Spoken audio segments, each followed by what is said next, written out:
നമസ്കാരം, നൈനാസ് flavours and സ്പൈസിലേക്ക് എല്ലാവർക്കും സ്വാഗതം. ഇന്ന് ഞാൻ ഇവിടെ വന്നിരിക്കുന്നത് മലയാളികൾക്ക് ഏറ്റവും ഇഷ്ടപ്പെട്ട ഹലുവ റെസിപ്പിയുമായിട്ടാണ്. നമ്മുടെ നാടൻ കറുത്ത ഹലുവ, അരിപ്പൊടി കൊണ്ടുണ്ടാക്കുന്ന നമ്മുടെ ഹലുവ എങ്ങനെയാണ് റെഡിയാക്കുന്നതെന്ന് നോക്കാം. ഇപ്പം നമ്മുടെ ഹലുവയ്ക്ക് ആവശ്യമായിട്ടുള്ള ഇൻഗ്രീഡിയൻസ് എന്തൊക്കെയാണെന്ന് നോക്കാം. ഇവിടെ ഞാൻ അരിപ്പൊടി എടുത്തിട്ടുണ്ട് 1 കപ്പ്. അത് വറുത്ത് പൊടിച്ച അരിപ്പൊടിയാണ് എപ്പോഴും യൂസ് ചെയ്യേണ്ടത്. വറുത്ത് പൊടിച്ച അരിപ്പൊടി കയ്യിലില്ല എന്നുണ്ടെങ്കിൽ വാങ്ങിക്കുന്ന അരിപ്പൊടി യൂസ് ചെയ്യാം. അത് ഞാനിവിടെ പത്തിരിക്ക് യൂസ് ചെയ്യുന്ന പൊടിയാണ് എടുത്തിരിക്കുന്നത്. അതുപോലെ തന്നെ നമുക്ക് ഇനി ആവശ്യം ശർക്കരയാണ്. ശർക്കര നല്ല കറുത്ത ശർക്കര കിട്ടിയാൽ അതാണ് ഹലുവയ്ക്ക് എപ്പോഴും നല്ല കളർ കിട്ടുന്നത്. ലൈറ്റ് ആകുമ്പോൾ ഹലുവയുടെ കളറ് മാറിപ്പോവും. അത് ഒരു 250 ഗ്രാം എടുത്തിട്ടുണ്ട്. ഇതിനെ നമുക്ക് ഉരുക്കിയെടുക്കണം. ഉരുക്കിയെടുത്ത് അരിച്ചെടുക്കുമ്പോഴേ അതിലെന്തെങ്കിലും അഴുക്കുണ്ടെങ്കിൽ അതങ്ങ് മാറിക്കിട്ടും. പിന്നെ നമുക്ക് ആവശ്യം തേങ്ങാപ്പാലാണ്. തേങ്ങാപ്പാലിന് ഞാനിവിടെ ഏറ്റവും നല്ല ഫ്രഷ് തേങ്ങ കിട്ടുമെങ്കിൽ അതാണ് നല്ലത്. അപ്പോൾ ആ ഫ്രഷ് തേങ്ങ 1.5 തേങ്ങയാണ് ഞാൻ തേങ്ങാപ്പാലിന് വേണ്ടി യൂസ് ചെയ്തത്. അതായത് ഇതിൻ്റെ ഒരു 3 മുറി, ഈ സൈസിലുള്ള ഒരു 3 മുറി തേങ്ങയാണ് യൂസ് ചെയ്തിരിക്കുന്നത്. അതിൽ നിന്ന് കിട്ടിയ തേങ്ങാപ്പാലാണ് ഈ ഇരിക്കുന്നത്. അത് 1-ാം പാലും 2-ാം പാലുമായിട്ട് എടുക്കണം. അപ്പോൾ ഈ 1-ാം പാല് നല്ല കട്ടിക്ക് കിട്ടാനായിട്ട് വെള്ളമൊന്നും അധികം ചേർക്കാതെ അങ്ങനെ തന്നെ പിഴിഞ്ഞെടുത്ത 1.5 കപ്പ് 1-ാം പാലാണ് ഈ എടുത്ത് വെച്ചിരിക്കുന്നത്. അതുപോലെ 2-ാം പാല്, അതായത് കട്ടി കുറഞ്ഞ പാല്, അത് ഒരു 2.5 കപ്പ് എനിക്ക് കിട്ടിയിട്ടുണ്ട്. അപ്പോൾ 2.5 കപ്പ് പാലാണ് ഈ ഇരിക്കുന്നത്. അങ്ങനെ രണ്ടും കൂടി ഒരു 4 കപ്പോളം വരും. നമുക്ക് ഹലുവയിൽ ടോട്ടലി 1 കപ്പ് മാവിന് 4 കപ്പാണ് യൂസ് ചെയ്യേണ്ടത്. 4 കപ്പിൽ ഞാൻ എത്രയാണോ 2-ാം പാല് 1-ാം പാല് കിട്ടിയ അതിൻ്റെ ബാക്കി 2-ാം പാലാക്കി മാറ്റി വെച്ചിട്ടുണ്ട്. പിന്നെ കുറച്ച് കാഷ്നട്ട് എടുത്തിട്ടുണ്ട് ഹലുവയിൽ ചേർക്കാൻ. ഇനി നമുക്ക് ഈ ഹലുവ എങ്ങനെയാണ് പ്രിപ്പയർ ചെയ്യുന്നതെന്ന് നോക്കാം. അപ്പം ആദ്യം തന്നെ നമുക്ക് ഈ ശർക്കര ഒന്ന് ഉരുക്കിയെടുക്കാം. അതിനായിട്ട് ഈ ശർക്കര ഞാൻ ആ ഒരു കട്ടയ്ക്ക് ഇരുന്നതിനെ ഒന്ന് പീസസ് ആക്കി, ഒന്ന് ഏതെങ്കിലും നമ്മുടെ ഇടികല്ലുണ്ടെങ്കിൽ അതിലൊന്ന് ഇടിച്ച് ഒന്ന് പീസാക്കിയിട്ട് അതിനെ ഇങ്ങനെ പാനിലിട്ട് കൊടുത്തിട്ടുണ്ട്. എന്നിട്ട് ഒരു 1/2 കപ്പ് വെള്ളം കൂടി ചേർത്ത് കൊടുത്തിട്ടുണ്ട്. ഒന്ന് പെട്ടെന്ന് ഉരുകി വരാൻ വേണ്ടിയാണ് 1/2 കപ്പ് വെള്ളം കൂടി ചേർത്ത് കൊടുത്തത്. എന്നിട്ടൊരു ലോ ഫ്ലെയിമിലിട്ട് ഇതിനെ ഒന്ന് ഉരുക്കിയെടുക്കാം. ഇപ്പം നമ്മുടെ ശർക്കര ഉരുകി വന്നിട്ടുണ്ട്. കട്ടയൊക്കെ മാറി ഒന്ന് ഉരുകി വന്നാൽ മതി. അല്ലാതെ ഒരുപാട് അങ്ങ് തിളച്ച് കട്ടിയാകേണ്ട ആവശ്യമില്ല. നമുക്കൊന്ന് ഉരുക്കിയെടുത്താൽ മാത്രം മതി. ഇപ്പം ഇത് ഉരുകിയിട്ടുണ്ട്. ഇനി ഫ്ലെയിം ഓഫ് ചെയ്തിട്ട് അരിച്ചെടുക്കും. ഇപ്പം നമ്മുടെ അടുത്ത സ്റ്റെപ്പ് എന്ന് പറഞ്ഞാൽ ഇതുപോലെ ആ 2-ാം പാല് എടുത്ത് വെക്കണം. ഈ 2-ാം പാലിലേക്ക് നമ്മുടെ ആ അരിപ്പൊടി അങ്ങ് ഇട്ട് കൊടുത്തിട്ട് നല്ലതുപോലെ ഒന്ന് മിക്സ് ചെയ്ത് കൊടുക്കണം. അതിൻ്റെ കട്ടയൊന്നും പിടിക്കാതെ നല്ല രീതിയിൽ ലംസൊന്നും വരാതെ അങ്ങ് മിക്സ് ചെയ്ത് കൊടുക്കണം. അപ്പോൾ അത് നല്ലൊരു സ്പൂൺ വെച്ച് മിക്സ് ചെയ്യുക, അല്ലെങ്കിൽ കൈ വെച്ച് മിക്സ് ചെയ്യുകയോ ഒക്കെ ചെയ്യാം. അത് നല്ല രീതിയിൽ മിക്സ് ചെയ്ത് കൊടുക്കണം. കാരണം നമ്മൾ ഹലുവ ഉണ്ടാക്കുന്ന സമയത്ത് ഈ ഒരു മിക്സ് ചെയ്ത ഇതിന് ഒരു കട്ടയോ ഒന്നും ഉണ്ടാവാൻ പാടില്ല. അപ്പോൾ അതുകൊണ്ടാണത് നമ്മൾ ആദ്യമേ മിക്സ് ചെയ്തിട്ട് പിന്നെ നമ്മളത് ചൂടാക്കാൻ വെക്കുകയുള്ളൂ. ഇപ്പോൾ ഇത് ഏകദേശം മിക്സായി കഴിഞ്ഞിട്ടുണ്ട്. ഇതിലേക്ക് നമുക്ക് ആ ഉരുക്കി വെച്ചിരിക്കുന്ന ആ ഒരു ശർക്കര പാനിയും കൂടി ചേർത്ത് കൊടുക്കാം. അപ്പോൾ ശർക്കര ഞാൻ ഇതിൽ ചേർത്തതിന് ശേഷം നമുക്ക് ഒരുമിച്ചങ്ങ് അരിച്ചു കൊടുക്കാം. അതല്ല ആദ്യമേ അരിക്കുന്നെങ്കിലും കുഴപ്പമില്ല. ഇതിങ്ങനെ ഒഴിച്ചു കൊടുക്കുന്ന സമയത്ത് നിങ്ങൾ ഇളക്കിക്കൊണ്ട് തന്നെ ഒഴിച്ചു കൊടുക്കണം. കാരണം ശർക്കര പാനിക്ക് കുറച്ച് ചൂടുണ്ടാവും. ഒരുപാട് അങ്ങ് തണുത്തിട്ടൊന്നുമില്ല, കുറച്ച് ചൂട് ഉണ്ടാവും. ആ ഒരു ചൂടിൽ നമ്മളിങ്ങനെ ഒഴിക്കുമ്പോൾ ആദ്യമേ ഒന്ന് ഇളക്കി കൊടുക്കാതെയാണ് ഒഴിക്കുന്നതെങ്കിൽ ഒരു പക്ഷേ ആ ഒരു മാവ് അങ്ങ് കട്ട പിടിക്കാനൊരു ചാൻസ് ഉണ്ട്. അതുകൊണ്ട് പെട്ടെന്ന് തന്നെ നല്ല രീതിയിൽ അങ്ങ് ഇളക്കി കൊടുക്കണം. ഇപ്പം ഇത് നന്നായിട്ട് മിക്സ് ആയിട്ടുണ്ട്. ഇപ്പം നമ്മൾ ഇതുപോലെ ഹലുവ റെഡിയാക്കാനുള്ള ഏത് പാത്രമാണോ അതെടുത്ത് വെച്ചിട്ട് അതിലേക്ക് നമുക്ക് നമ്മൾ ഈ ചെയ്ത് വെച്ചിരിക്കുന്ന മിക്സ് ഉണ്ടല്ലോ, ആ മിക്സിനെ ഒഴിച്ച് അരിച്ചെടുക്കണം. അപ്പോൾ അരിച്ചെടുക്കുമ്പോൾ ഈ മാവ് എന്തെങ്കിലും കട്ട പിടിച്ചിരിക്കുന്നുണ്ടെങ്കിലോ അല്ലെങ്കിൽ ശർക്കരയിൽ എന്തെങ്കിലും അഴുക്കുണ്ടെങ്കിലോ ഇതെല്ലാം അങ്ങ് അരിച്ചു മാറും. കാരണം ഒരു കട്ടയോ ഒന്നും പാടില്ല നമ്മൾ ഈ ഒരു മിക്സ് റെഡിയാക്കുമ്പോൾ. അപ്പം അതിനാണ് ഇപ്പോൾ നമ്മൾ അരിച്ചെടുക്കുന്നത്. അപ്പം അത് അരിച്ചൊക്കെ എടുത്തതിന് ശേഷം മാത്രം ഫ്ലെയിം ഓൺ ചെയ്ത് കൊടുത്താൽ മതി, അല്ലെങ്കിൽ ഇതെല്ലാം അടുക്കി പിടിക്കാൻ ചാൻസ് ഉണ്ട്. അപ്പോൾ ഇതൊക്കെ ചെയ്യുന്നത് നല്ല സൂക്ഷിച്ച് ചെയ്യണം. ഇപ്പോൾ കണ്ടോ, ഇതിൽ പ്രത്യേകിച്ച് അങ്ങനെ ഒന്നുമില്ല. എന്നാലും ഈ ഒരു കാണുന്ന ഇത്ര പോലും കട്ട അതിൻ്റെ അകത്ത് വരാൻ പാടില്ല. ഇപ്പം നമ്മുടെ ഈ ഒരു മിക്സ് എല്ലാം റെഡി ആയിട്ടുണ്ട്. ഇനി നമുക്ക് എങ്ങനെയാണ് ഹലുവ പ്രിപ്പയർ ചെയ്യുന്നതെന്ന് നോക്കാം. അതുപോലെ തന്നെ പ്രിപ്പയർ ചെയ്ത് തുടങ്ങുന്നതിന് മുമ്പ് ഹലുവ ഏത് പാത്രത്തിലാണോ നമുക്ക് ഒഴിച്ച് സെറ്റ് ചെയ്യേണ്ടത് അതും കൂടി ഒന്ന് റെഡിയാക്കി വെക്കണം. ഒന്ന് തുടച്ച് വൃത്തിയാക്കി എടുത്ത് ക്ലിയർ ആയിട്ട് അടുത്ത് തന്നെ വെക്കണം. കാരണം നമ്മളിത് പ്രിപ്പയർ ചെയ്ത് കഴിഞ്ഞ് പെട്ടെന്ന് എടുത്ത് ഒഴിക്കേണ്ടി വരും. അപ്പോൾ അതൊരു ബുദ്ധിമുട്ടായിട്ട് മാറരുത്. കാരണം കൈ എടുക്കാതെ നമുക്ക് ഇളക്കി കൊടുക്കണം. അപ്പോൾ ഇതൊക്കെ ഒന്ന് അടുത്തടുത്ത് വെക്കണം. അപ്പോൾ ഞാൻ ഈ ഒരു പാത്രത്തിലാണ് ഒഴിച്ച് സെറ്റ് ചെയ്യുന്നത്. നിങ്ങളുടെ കയ്യിൽ ഏതെങ്കിലും ഒരു ഷേപ്പിലെ പാത്രം ഉണ്ടെങ്കിൽ അതിലോട്ട് ഒഴിച്ച് സെറ്റ് ചെയ്യാം. ഇപ്പം നമ്മുടെ ഹലുവ പ്രിപ്പയർ ചെയ്യാൻ റെഡിയായി തുടങ്ങിയിട്ടുണ്ട്. ഫ്ലെയിം ഓൺ ചെയ്ത് ലോ ഫ്ലെയിമിൽ ഇട്ടിട്ട് വേണം നമ്മളിതിങ്ങനെ കണ്ടിന്യൂസ് ആയിട്ട് ഇളക്കി കൊടുക്കണം. അപ്പോൾ ഇതിങ്ങനെ ഇളക്കി കൊടുത്തോണ്ടേ ഇരിക്കണം, കൈ എടുക്കാതെ. അപ്പോൾ ഫ്ലെയിം എപ്പോഴും ലോ തന്നെ ഇടണം, ഒരു കാരണവശാലും ആ ഫ്ലെയിം കൂട്ടാൻ പാടില്ല. അപ്പോൾ ഒരു വലിയ ബർണറിൽ വെച്ചേക്കുന്നത് ഫ്ലെയിം ഒരുപാട് കൂടുതലാണെന്ന് തോന്നിയാൽ ചെറിയ ബർണറിലോട്ട് മാറ്റാവുന്നതേ ഉള്ളൂ. അങ്ങനെ വെക്കണം. ഒരു കാരണവശാലും ഒരുപാട് ഫ്ലെയിമോ ആകാൻ പാടില്ല, കാരണം ചൂട് കൂടിക്കഴിഞ്ഞാൽ അരിപ്പൊടി ആയതുകൊണ്ട് തന്നെ പെട്ടെന്ന് അത് കട്ട പിടിക്കും. അപ്പോൾ നമ്മുടെ ഹലുവ ഏകദേശം 8 മിനിറ്റ് ഇങ്ങനെ ഇളക്കി കൊടുത്തപ്പോൾ ഈ ഒരു രീതിയിലായി വന്നിട്ടുണ്ട്, ഇങ്ങനെ കുറുകി കട്ടിയായി വന്നിട്ടുണ്ട്. അപ്പോൾ ഇതിനെ ഞാനിങ്ങനെ ലോ ഫ്ലെയിമിലോട്ടും ചെറിയ ബർണറിലോട്ടും മാറ്റിയിട്ടുണ്ട്, കാരണം ഇനി പെട്ടെന്ന് അടുക്കി പിടിക്കാൻ ചാൻസ് ഉണ്ട്. ഈ ഇത്ര നല്ല കട്ടിയായിട്ട് ഇതിങ്ങനെ വരണ്ട് വന്നിട്ടുണ്ട്. ഈ സമയത്ത് നമുക്ക് ഒന്നാം പാലിനിരിക്കുന്ന അതും കൂടി ചേർത്ത് ഇളക്കി കൊടുക്കാം.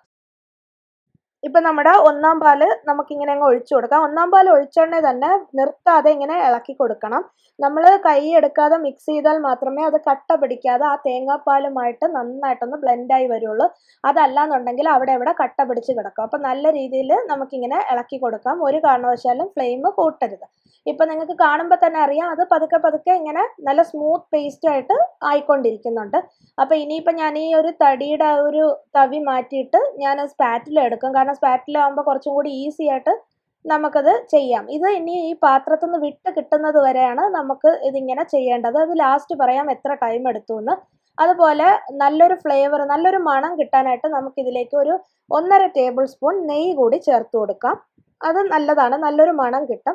പിന്നെ നമ്മുടെ ട്രഡീഷണലി ഒരു ഹലുവ റെഡിയാക്കുന്നത് എപ്പോഴും ഈ തേങ്ങാപ്പാൽ കിടന്ന് ഇങ്ങനെ വരണ്ട് ലാസ്റ്റ് തേങ്ങാപ്പാലിൽ നിന്നും ആ ഒരു വെളിച്ചെണ്ണ ഊറി വരും.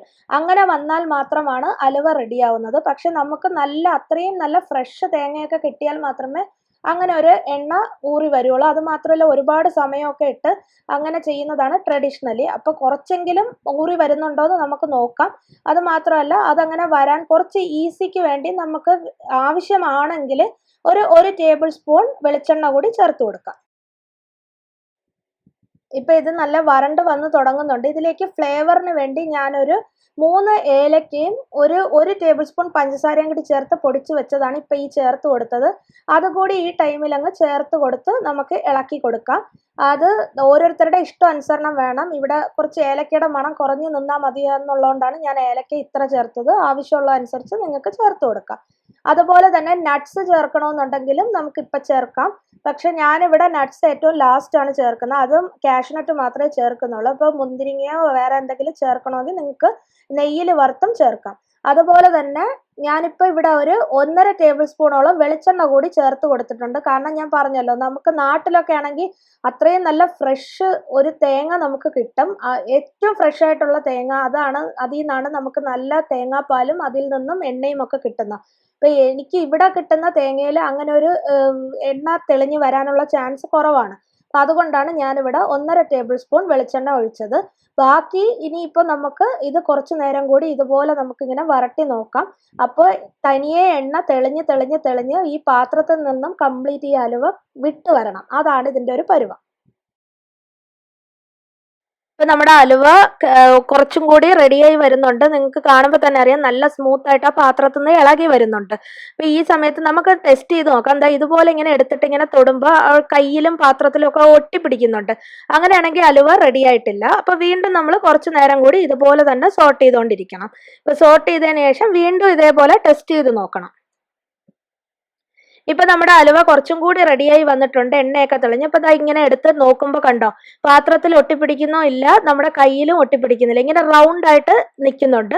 അപ്പൊ ഇതാണ് ഹലുവയുടെ ഒരു പരുവം. അതായത് കയ്യിലെടുത്ത് പുറത്തെടുത്തുണ്ടെങ്കിൽ ഇങ്ങനെ കട്ടിയാവണം. അതുപോലെ തന്നെ നോക്കൂ, ഇതിൽ തന്നെ എണ്ണ തെളിഞ്ഞ് വരുന്ന കണ്ടോ, ഇങ്ങനെ എണ്ണ തെളിഞ്ഞ് വരും. ശരിക്കും അതിന്റെ തേങ്ങാപ്പാലിൽ നിന്നും കൂടി കുറച്ചും കൂടി എണ്ണ ഇങ്ങനെ റെഡിയായി വന്നുകൊണ്ടിരിക്കും.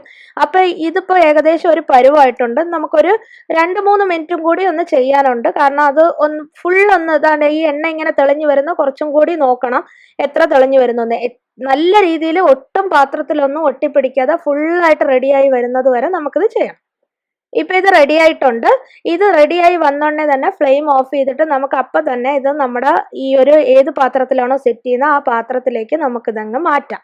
അപ്പോൾ കുറച്ച് കൂടുതൽ എണ്ണയൊക്കെ ഇങ്ങനെ നിൽക്കുന്നുണ്ട്. അത് കട്ട് ചെയ്യുന്നതിന് മുന്നേ ആയിട്ട് നമുക്ക് ആ എണ്ണയൊക്കെ ഒന്ന് വേണ്ടാന്നുണ്ടെങ്കിൽ അങ്ങ് എടുത്ത് കളയാവുന്നതേ ഉള്ളൂ.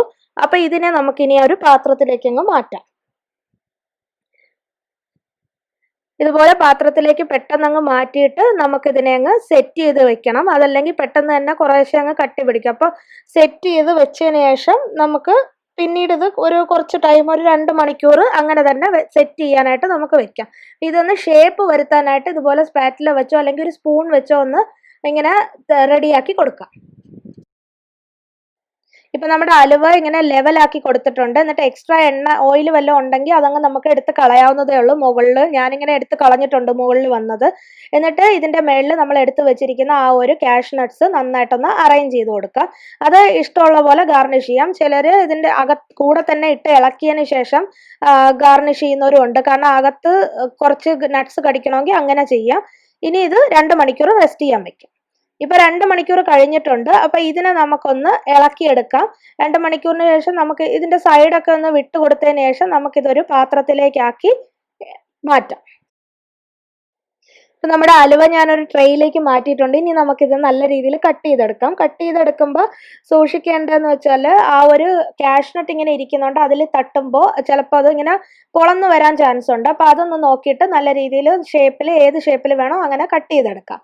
അതുപോലെ തന്നെ ഞാൻ പറയാൻ വിട്ടുപോയൊരു കാര്യം, നമ്മൾ ഏലക്ക ഇടുന്ന ടൈമിൽ തന്നെ ഒരു നുള്ളു ഉപ്പ് കൂടി ചേർക്കണം. ഞാൻ ചേർത്തിട്ടുണ്ടായിരുന്നു, പക്ഷെ പറയാൻ മറന്നുപോയി.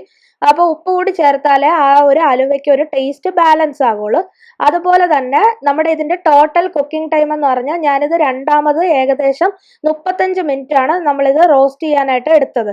അപ്പൊ ടോട്ടലി ആദ്യം ഒരു 8 മുതൽ 10 മിനിറ്റ് വരെ ഇതൊന്ന് കുറുകി വരാൻ എടുക്കും. അതിനുശേഷം ഒരു 30 മിനിറ്റ് മുതൽ 35 മിനിറ്റ് വരെ ഇങ്ങനെ ഒന്ന് സെറ്റായി വരാൻ എടുക്കും. അപ്പൊ ടോട്ടൽ ടൈം എന്ന് പറഞ്ഞാൽ ഒരു 40 മിനിറ്റ് കൂട്ടാം 1 കപ്പ് മാവിന്റെ അലുവ റെഡിയാക്കാനായിട്ട്. അപ്പോൾ ഇത് ഏകദേശം ഒരു 800-850 ഗ്രാമോളം നമുക്ക് അലുവ റെഡിയായി കിട്ടിയിട്ടുണ്ട്. ഇപ്പൊ കണ്ടില്ലേ, നല്ല സോഫ്റ്റ് ആയിട്ടുള്ള നല്ല ടേസ്റ്റി ആയിട്ടുള്ള അലുവയാണ്. പെർഫെക്റ്റ് ആയിട്ട് വന്നിട്ടുണ്ട് ഓരോ പീസും. അപ്പൊ ഇത് നമുക്കിനി സെർവ് ചെയ്യാം. നല്ല രീതിയിൽ തണുക്കും തോറും കുറച്ചും കൂടി കട്ടിയായിക്കൊണ്ടിരിക്കും. എന്നിട്ട് നമുക്ക് ഇതുപോലെ സെർവ് ചെയ്യാം. അപ്പൊ എല്ലാവരും ഇത് ട്രൈ ചെയ്ത് നോക്കണം. ട്രൈ ചെയ്ത് നോക്കിയിട്ട് അഭിപ്രായം പറയാൻ മറക്കരുത്. അതുപോലെ തന്നെ ചാനൽ കാണുന്നവർ സബ്സ്ക്രൈബ് ചെയ്യാത്തവരുണ്ടെങ്കിൽ ഒന്ന് സബ്സ്ക്രൈബ് ചെയ്യുകയും ലൈക്ക് ചെയ്യുകയും ഷെയർ ചെയ്യുകയും ചെയ്യണം. ഷെയർ ചെയ്താലേ വീഡിയോസ് മറ്റുള്ളവരിലേക്ക് എത്തുകയുള്ളൂ. അതുപോലെ തന്നെ സബ്സ്ക്രൈബ് ചെയ്യുമ്പോൾ അടുത്തുള്ള ഒരു ബെൽ ബട്ടണിൽ പ്രസ് ചെയ്യാൻ മറക്കരുത്. എന്നാൽ മാത്രമേ ഞാൻ അപ്ലോഡ് ചെയ്യുന്ന വീഡിയോന്റെ നോട്ടിഫിക്കേഷൻ എല്ലാവർക്കും കിട്ടുകയുള്ളൂ. അപ്പൊ നെക്സ്റ്റ് റെസിപ്പിയുമായി കാണുന്നത് വരെ ബൈ.